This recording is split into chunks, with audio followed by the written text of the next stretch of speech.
Another big mistake that I see is people not running PPC. Like there's some people that don't run PPC at all. And it like blows my mind when I see that. Like if PPC is over your head, which I know it is for a lot of people, at least run an auto campaign. And all you need to do is figure out your target ACoS and then raise or lower your bid to try to get close to that target ACoS. If that's all you're going to do, make sure you're running PPC. If you're not running PPC, you're going to lose, like no questions asked.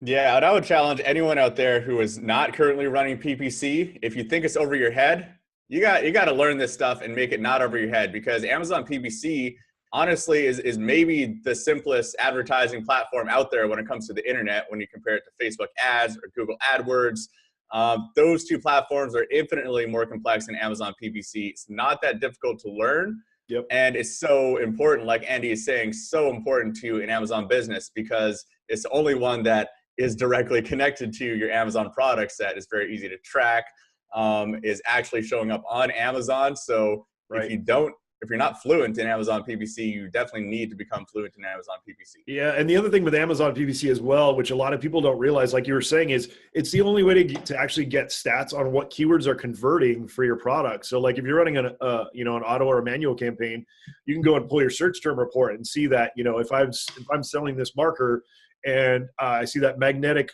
felt marker is my number one converting keyword, then I might want to go back to my listing and give that phrase more love in my listing, because that's what people are converting for. So use those search term reports to really be your guide on where you should be taking your product targeting wise.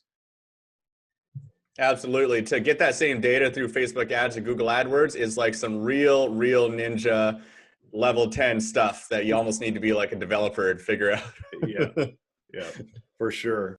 Return rate optimal for PPC. Well, so that's where, going back to due diligence. So you have to figure out what your target ACoS is. And if you're a member of Seller SEO, Karen, which I'm pretty sure you are, go to the ACoSinator tool and plug in your ASIN, and it'll give you your fees, and you can also kind of see what your break-even ACoS is. Generally, there's a couple of different theories on PPC. Some people use PPC to break even, and when they break even, their goal is to boost organic ranks. If some people go a lot higher than break even if they're first launching, but most people like to stay 10 or 20% below break even. ACoS, they actually want to get a return on that, so that's what we shoot for. Is 10 to 20% below break even. So yeah, let's see.